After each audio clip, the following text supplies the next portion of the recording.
Hello everyone, welcome to 2025 and my YouTube channel. Today I'm going to be doing a highly requested video, which is how I edit my photographs in DaVinci Resolve.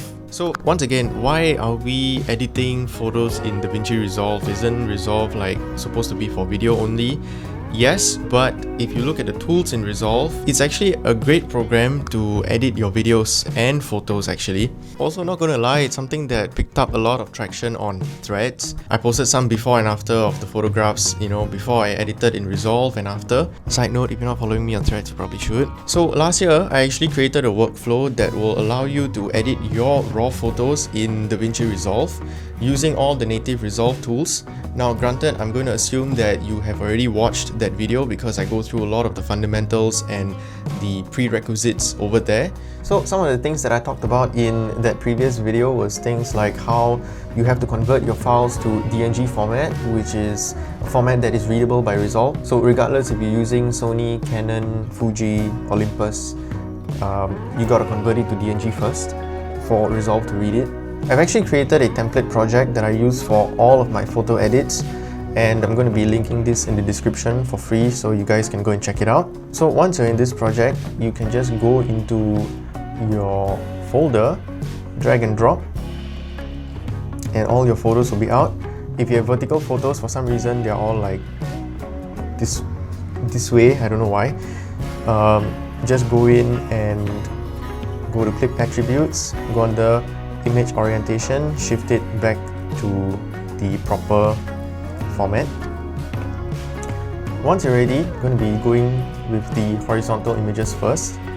Click on your landscape timeline, drag and drop. So once you've dragged everything in, you can go into the color page, and this is where the edit happens. So usually I have power grade set up for everything, but for the sake of this video, I'm going to be doing from scratch so you guys can see. I usually start with about 5 nodes, or actually 4 will do. Your first and your last node will always be the color space transforms. So for those of you who work with video, you will know that it's best to always work in a DaVinci wide gamut color space because it's a very wide color space. So it's the same thing that we're going to be doing. My input CST, as you can see down here. So looking at the camera raw tab, you'll see that it is currently decoding the image into Blackmagic Design and Blackmagic Design Film, color space and gamma. So we're going to take that. I usually just use the Blackmagic Wide Gamut Gen 4/5. Input gamma, and the output will be DaVinci Wide Gamut and Intermediate. I don't touch any of these settings. For the output CST, we're going to take DaVinci Wide Gamut and DaVinci Intermediate. We're going to change it to Rec 709 for both, and usually under the gamut method settings, I will change it to saturation compression just so that it keeps everything clean. So now we have set up everything very nicely. What I usually do is to go under the camera raw tab, decode using project. I'll change this to clip so that you open up all of these settings. So think of this tab as your basic tab, the basics tab in Lightroom, where you can adjust things like highlights, shadows, exposure, and color, temperature, and tint. So as you can see, even your color, temp, tint, it's all actually taken from the camera raw data, so it still preserves that, which is really good. Usually what I do, the first thing that I do is, looking at the image, it looks very dark, and that's completely normal. What I usually do is I go under the gain, I literally just pull it up, and pull it up to a nice place. Again, this entire workflow will also train you to look at scopes and the image. I know in photography, in Lightroom, we seldom look at the histogram as much, but in video practice, especially color grading for video, the scopes are really a very important tool, and so it's nice to have that for photo editing as well. So I'll pull it up, you know, and again I'm looking at the scopes, I'm looking at the image itself. There is a bit of blowouts over here, so I'm gonna just use the highlights and bring it down. So as you can see, everything is working well, you know, nothing crazy is happening, you know, the image looks fine and everything is working well. Usually what I do next is I will go ahead and put the film look creator. Usually I'll put it on the node that is just before the output CST. I will then go into the presets and select clean slate so that I have the ability to adjust accordingly. And I think the good thing about the film look creator is that you can do almost everything inside this one node. Like it has color settings, it has the film look itself, it has all of your film tools, so that's really great, honestly. First thing that I'll usually do is go under the film look blend and yeah, just kind of figure out what I want. If I want the Kodak 2383 look, it's over here. This looks the best, and you can see, you know, image is lacking a bit of saturation, so I will usually use subtractive set to add that saturation in.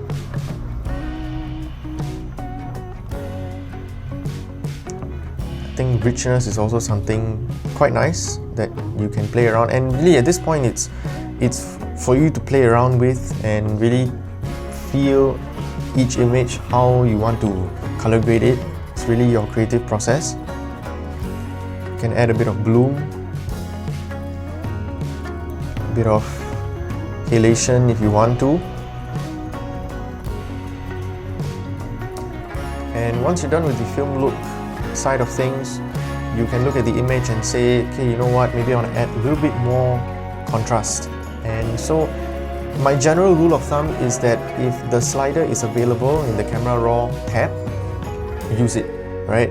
The only thing I will recommend not to use is color boost, saturation, mid-tone detail, just because it's a very weird saturation. I don't like the results, so I would recommend not to use it. So what I usually do in the notes prior to this is things like masking.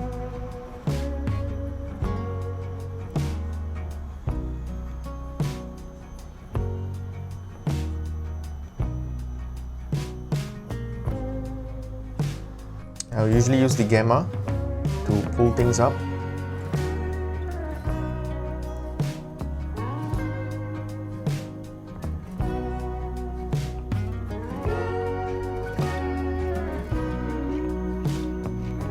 Yep, something like that. Another thing that was very heavily requested in the previous video was how do you do things like transforms, cropping, rotating.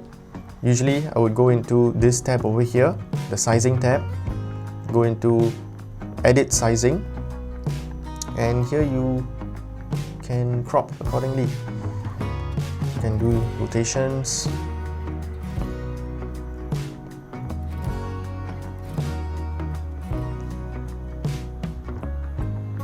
And that's basically it. So once you're happy and you want to copy and paste edits, it's as simple as Ctrl+C, go to your next one and Ctrl+V. Of course, every image is different, so you're going to have to do a bit of adjustments, but it shouldn't be too difficult. So you can see that the image is very bright, probably because my gain settings is very high. You can just go in and adjust that accordingly.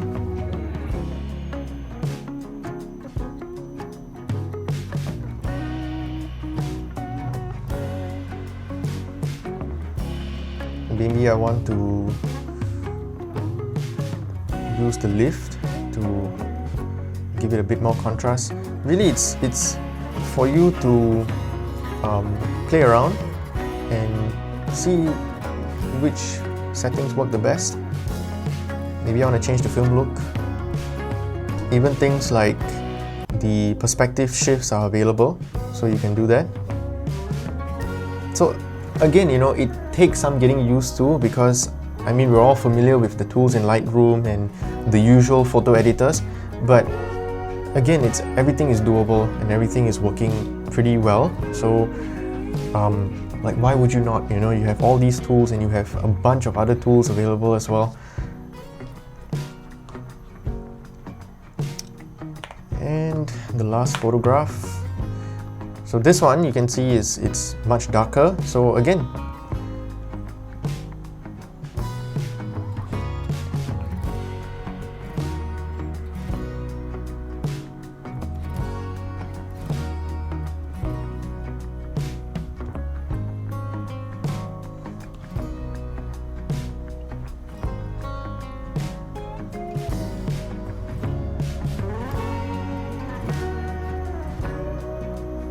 another cool thing that I learned was to go under the lightbox view, top right hand corner, and you'll be able to see your images in kind of like the develop or rather the library tab in Lightroom, where you can see all of your images at one go.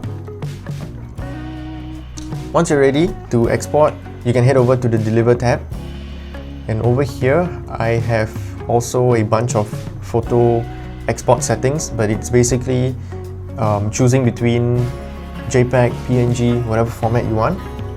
So let's go with PNG.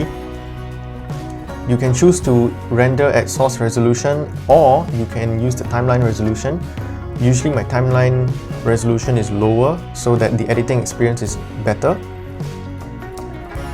Once you're done, pick your place to export, add to render queue and hit render. And it's done.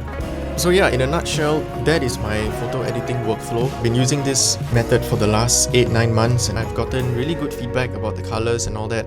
And that's because Resolve generally has good color grading tools. I mean, like, Resolve is known for its color grading, right? So being able to use it in photography really helps the whole workflow. It helps my process. It's easy, especially if you shoot photos and video, which I do quite a lot. And I can even copy and paste edits between video and photos. Like, can you imagine having that uniformity throughout an entire project? It's really good and I really enjoy it. And so that's the end of this video. I hope that you guys have found it useful and helpful. Let me know if I should make a video if it's just me editing like an entire project without any talking segment. If you guys would like to see that, let me know in the comments. And if you have any questions, let me know as well. I will be making the photo template project file available, linked in the description, so you guys can go and download. If all's good, I will see you guys in the next video. Take care.